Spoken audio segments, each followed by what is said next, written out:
నమస్తే welcome to Suman TV నేను మీ విష్ణు ప్రస్తుతంతో పాటు stock market analyst G Sriramachandramurthy గారు ఉన్నారు సో వారితో మాట్లాడి స్టాక్ మార్కెట్స్ కి సంబంధించిన అనేక రకాల ఆసక్తికరమైన విషయాలను వారి విశ్లేషణ ద్వారా తెలుసుకుందాం నమస్తే రామచంద్రమూర్తి గారు నమస్కారం అండి సార్ ఎలా ఉన్నారు సార్ బాగున్నామండి బాగున్నారా రామచంద్రమూర్తి గారు ఇప్పటివరకు మీరు చెప్పినట్లు మార్కెట్లోకి ఇన్వెస్ట్మెంట్స్ కోసం వచ్చే వాళ్ళు కానీ లేదంటే ఈ ట్రేడింగ్ చేసే వాళ్ళు సో మొట్టమొదటిసారిగా మార్కెట్లోకి అడుగు పెడుతున్నప్పుడు వాళ్ళని వాళ్ళు ఏ విధంగా సిద్ధం చేసుకోవాలి ఎటువంటి మైండ్ సెట్తో మార్కెట్లోకి వస్తే కొంత సేఫ్ జోన్లో ఉండే అవకాశం ఉందంటారు సార్ ఈ question not only for new people కొత్త వాళ్ళకే కాకుండా ఆల్రెడీ వాళ్ళు ఉన్న మార్కెట్లో అసలు సరే ఇప్పుడు జరిగిపోయింది అయితే ఇప్పటి నుంచి నేను సక్సెస్లో రావాలన్నా అసలు నేను ఎలా ఉండాలి అంటానికి అసలు ప్రాథమికంగా మీరు 3 రూల్స్ ఫాలో అవ్వాలి 3 రూల్స్ జనరల్గా అందరం ఎలా వస్తున్నాం మార్కెట్లోకి ఒక అవగాహన ఏమని ఉంది ఇందులో చాలా డబ్బులు ఉన్నాయి మనం అసలు ఓవర్ నైట్ మిలియనీర్స్ అయిపోతాం లేదు ఆప్షన్స్ కొంటే రిజల్ట్స్ వస్తున్నాయి రిజల్ట్స్లో కొనేస్తున్నాం లేదు మీకు బోల్డ్ మెసేజ్లు వస్తుంటే బ్యాంక్ నిఫ్టీ ఆప్షన్స్ కొనేయండి మీకు చాలా వచ్చేస్తాయి లేకపోతే నిఫ్టీ వీక్లీ ఆప్షన్స్ కొనేయండి లేకపోతే ఫ్యూచర్స్ కొనేయండి లేకపోతే మీరు 1 lakh పెడితే 10 lakhs అయిపోతాయి ఇలా మనం ఒక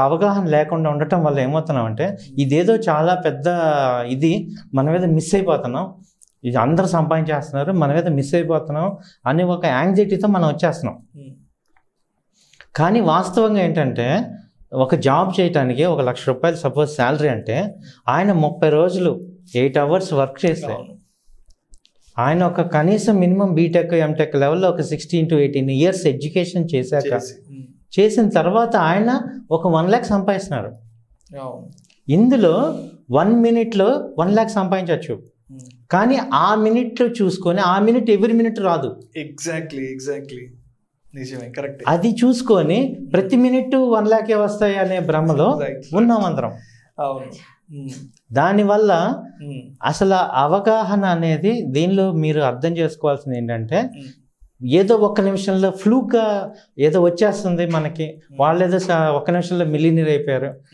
అదైపోయారు ఇదైపోయారు అని చెప్పి మనం ఏమనుకుంటున్నాం అంటే దీనిలో ఇది ఏంటంటే మనం డబ్బులు మిస్ అయిపోతున్నాం మనం ఏదో వచ్చేయాలి ట్రేడింగ్ ఏదో చేసేయాలి ఆడేది చెప్పేస్తున్నారు వినేయాలి మనం పెట్టేయాలి అన్నట్టు ఉంటున్నాం భ్రమంలో ఉండకూడదు రూల్ నెంబర్ 1 ఏంటంటే అందరూ ఏంటంటే హ్యూజ్ మనీ అనేది ఫస్ట్ పెట్టుకుంటున్నారు అంటే ఇప్పుడు 1 లక్ష రూపాయలు 10,000 20,000 ఎవరికైనా కానీ ఒక 20 లక్షలు 30 లక్షలు అలా వచ్చేస్తాయి అనే భ్రమలో ఉంటే మాత్రం అది భ్రమ అది నిజం కాదు మీకు ఫస్ట్ రూల్ ఏంటంటే capital protection me first and most important మన క్యాపిటల్ ముందు అది ప్రిజర్వ్ అవ్వాలి అది మీ రూల్ నెంబర్ 1 నువ్వేమన్నా చెయ్యి ఈక్విటీ చేయి ఇన్వెస్ట్మెంట్ చేయి లాంగ్ టర్మ్ చేయి ఒక ఆయన ఉన్నారు సార్ ఇన్వెస్ట్మెంట్ అని మీరు ఇన్వెస్ట్మెంట్ చాలా గొప్పది అంటున్నారు ఇప్పుడు జెట్ ఎయిర్వేస్ ఒక ఆయన ఇన్వెస్ట్మెంట్లో ఉన్నారు వెళ్ళిపోయింది మనీ అయిపోయింది ఇండియాబుల్స్ హౌసింగ్ ఫైనాన్స్ 1400 నుంచి వాళ్ళ 20 రూపీస్ డిహెచ్ఎఫ్ఎల్ 300-700 నుంచి వెళ్ళిపోయింది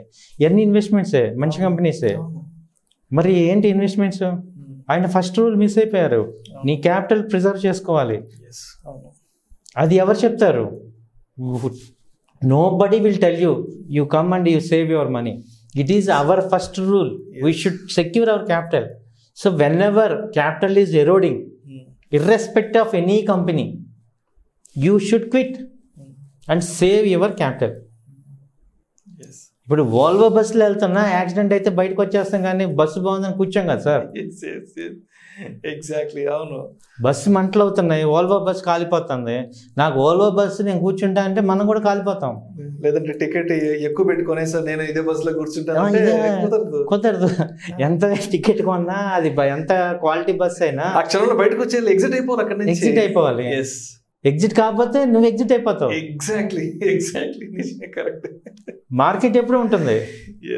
మనం ఉండాలి ఎప్పుడు ఎగ్జిట్ అవ్వాలనేది మనం తెలుసుకోవాలి అది ఎగ్జిట్ అవ్వాలి అని తెలుసుకోవాలంటే మన మైండ్ సెట్ ప్రిపేర్ అవ్వాలి ఫస్ట్ రూల్ ఏంటంటే మన క్యాపిటల్ ప్రిజర్వ్ ఉండాలనేది మనకి సబ్ కాన్షియస్ మైండ్లో ముందు ఫస్ట్ రూలు సో ఆ సమయానికి తగ్గట్టుగా సమయస్ఫూర్తిగా వ్యవహరించాలి అంతే so first rule, don't believe others. Capital వేరే కంపెనీలు ఏమున్నా ఎంత గొప్ప అయినా కానీ, ఈవెన్ వాల్వో బస్ అయినా నేను చెప్పేది ఎక్కువ రేటు కొన్నాం, మంటల్లో కాలిపోతుంది, నువ్వు ఇంకా లక్కీకి ఇంకా నీ దాకా రాలా, నువ్వేం చేయాలి? కిటికీ పాలు పెట్టుకొని దూకేయాలా, లేకపోతే దానిలోనే కూర్చుంటామా?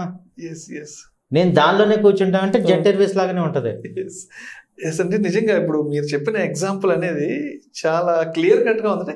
ఎప్పుడు ఎగ్జిట్ అవ్వాలి అనేది మన చేతుల్లోనే ఉంది, మన చేతుల్లో ఉంది. సమయస్ఫూర్తిగా వ్యవహరించాలి, ఆ క్షణంలో వ్యవహరించాలి. అదే విన్నింగ్ మైండ్ సెట్.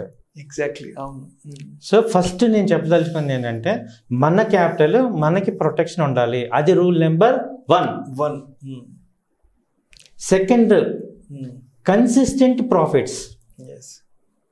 ఇప్పుడు ఒకళ్ళు ఉంటారు, ఒకసారి ప్రాఫిట్ వస్తుంది, మళ్ళీ తర్వాత డౌన్, లాస్, మళ్ళీ 10 ట్రేడ్లలో ట్రేడ్ అనండి ఇన్వెస్ట్మెంట్. ఇక్కడ చిన్న పాయింట్, నా సజెషన్ ఏంటంటే, ఇన్వెస్ట్మెంట్కి ట్రేడింగ్కి డిఫరెన్స్ ఏంటి? చాలా మంది అడుగుతూ ఉంటారు ఇన్వెస్ట్మెంట్కి అసలు ట్రేడింగ్కి difference.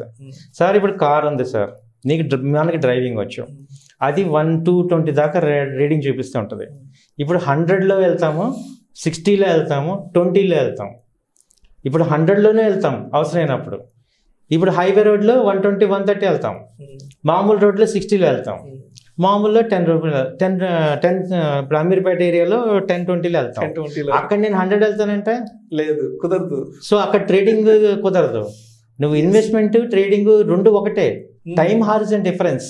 Exactly, time horizon difference, రెండు ఒకటే. నువ్వు బై చేస్తావు, సెల్ చేస్తావు, ఇంకేం చెయ్యం. ట్రేడింగ్లో అయినా ఇన్వెస్ట్మెంట్లో అయినా బై చేస్తాం, సెల్ చేస్తాం, మూడోది ఏమి లేదు అక్కడ. కాకపోతే టైం హారిజన్ పెట్టుకుంటాం. ఎందుకు పెట్టుకుంటున్నావు? నీ మైండ్ సెట్ నువ్వు 6 నెలలు తీసుకుంటున్నావు, ఒక క్యాపిటల్ పెరగటానికి 6 నెలల మైండ్ సెట్ తీసుకుంటున్నావు, లేదా 1 year మైండ్ సెట్ తీసుకుంటున్నావు. ఒక ఆయన 10 days తీసుకుంటున్నాడు, ఒక ఆయన 1 day తీసుకుంటున్నాడు. అదే మైండ్ సెట్, అదే అమౌంట్, అదే క్యాపిటల్ని మనం క్యాపిటల్ ఎప్రిషియేషన్ కోసం ఒక ఆయన 1 day తీసుకుంటున్నాడు, he improved his mind set. ఒక ఆయన 1 year తీసుకుంటున్నారు. But don't confusion. ఇప్పుడు మనం కొన్న స్టాక్స్ పడిపోయి వాటిని ఇన్వెస్ట్మెంట్స్ అని మాత్రం అనుకోవద్దు. ఇప్పుడు నేను కొన్ని అకౌంట్స్ చూశాను సార్, ఒక ఒంగోలు ఏరియాలో నేను ఒకసారి చూసినప్పుడు, అసలు అందరూ అక్కడ మేమందరం చాలా ఇన్వెస్ట్మెంట్స్ సార్ అన్నారు.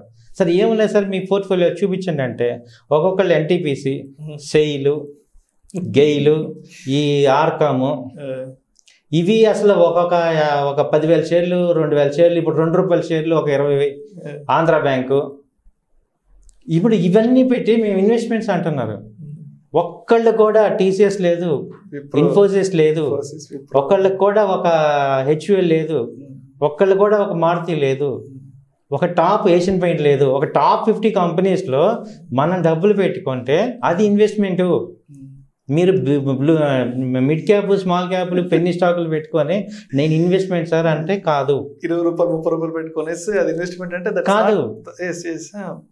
ఇన్వెస్ట్మెంట్ అంటే మీరు చూడండి, మ్యూచువల్ ఫండ్స్ కానీ, మీరు ఏమన్నా చూడండి, top companies, private equity group కానీ, మ్యూచువల్ ఫండ్స్ కానీ, వాళ్ళు చేసేది ఇన్వెస్ట్మెంట్.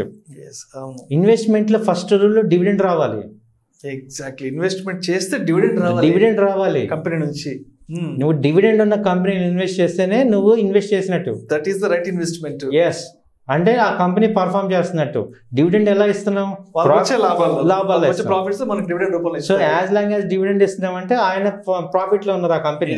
ఎగ్జాక్ట్లీ, అవునవును. సో అప్పుడు నువ్వు రైట్ ఇన్వెస్ట్మెంట్. ఒక ఫెయిల్ అయిన వాడి దగ్గర నువ్వు డబ్బులు పెట్టి నేను ఇన్వెస్ట్ అంటే మీనింగ్ లెస్. నాకు డివిడెండ్ రాలేదు, డివిడెండ్ ఇవ్వలేదంటే. సో ఇన్వెస్ట్మెంట్ దయచేసి అర్థం చేసుకోండి సార్. ఇన్వెస్ట్మెంట్స్ అంటే పెన్నీ స్టాక్స్ నేను తక్కువ అంటలేదు, ఏ కంపెనీ నేను తక్కువ మాట్లాడలేదు. మన డబ్బుని నేను మాట్లాడుతున్నాను as a customer point, client point. నా డబ్బులు నాకు సేఫ్టీలో ఉండాలి, నా డబ్బులు నాకు ఇన్వెస్ట్మెంట్, మన విజన్ మైండ్ సెట్ని నేను మార్చుకోమంటున్నా. ఇన్వెస్ట్మెంట్ రూల్ ఏంటి? డివిడెండ్ రావాలి. మీరు మినిమం మ్యూచువల్ ఫండ్ దానిలో ఇన్వెస్ట్ చేసి ఉండాలి ఆ కంపెనీలో. మీరు కొన్న కంపెనీలో మ్యూచువల్ ఫండ్ కంపెనీ. ఎందుకు మ్యూచువల్ ఫండ్ ఇన్వెస్ట్ చేయాలి అంటే వాళ్ళు మనకన్నా చాలా స్ట్రాంగ్ రీసెర్చ్ బ్యాక్గ్రౌండ్ ఉన్నారు. వాళ్ళకి డబ్బులు కావాలి, వాళ్ళు ఏ కంపెనీని వదలరు. డబ్బులు వచ్చే కంపెనీ ఏది? ఎందుకంటే they have lot of money and they are looking for investment in companies. Exactly. So వాడే వదిలేస్తే మనం పట్టుకున్నామంటే మనకి డబ్బులు ఎలా వస్తాయి? సో ఇది సెకండ్ పాయింట్ ఏంటంటే కన్సిస్టెంట్గా డబ్బులు తీయటం రావాలి. దీనికి ట్రైనింగ్ కావాలి. దీనికి ఖచ్చితంగా ట్రైనింగ్ కావాలి. Third point huge profits. అందరికీ ఫస్ట్ గోల్ యాక్చువల్గా థర్డ్ గోల్. హ్యూజ్ ప్రాఫిట్ అనేది third goal. First goal consistent, first goal capital first preservation, capital safe ఉండాలి ఫస్ట్. సెకండ్ కన్సిస్టెంట్గా ప్రాఫిట్స్ తీయాలి. అది 1000 రూపాయలు అవునండి, 2000 అవునండి, అసలు అంటే విన్నింగ్ మైండ్ సెట్లోకి రావాలి. ఈ లూజింగ్ మైండ్ సెట్ నుంచి విన్నింగ్ మైండ్ సెట్కి వస్తే మనం కన్సిస్టెంట్గా ప్రాఫిట్ తీస్తాం. Third huge profits. Yes, there are times ఈ ప్రాఫిట్ని రిస్క్ చేస్తాం, క్యాపిటల్ రిస్క్ చేయకుండా ఈ ప్రాఫిట్ రిస్క్ చేయొచ్చు. సో అలా మీరు వెళ్తే ఈ ట్రేడింగ్ బిజినెస్లో మీరు లాంగ్ టర్మ్ సర్వైవల్ అవుతారు. మార్కెట్ ఎలా ఉన్నా మీరు సంపాదించగలరు. రైట్. చాలా మంచి ఎగ్జాంపుల్స్ చెప్పారు నిజంగా. అంటే మార్కెట్లోకి వచ్చే ముందు మనల్ని మనం ఎలా ప్రిపేర్ చేసుకోవాలి, అండ్ మార్కెట్లోకి వచ్చేసాక, అడుగు పెట్టేసాక, ఇన్వెస్ట్మెంట్ చేసాక, లేదంటే ట్రేడింగ్ చేసేటప్పుడు మనల్ని మనం సమయస్ఫూర్తిగా ఎలా వ్యవహరించాలనే విషయాలు నిజంగా చాలా అద్భుతంగా చెప్పారు సార్. Thank you sir.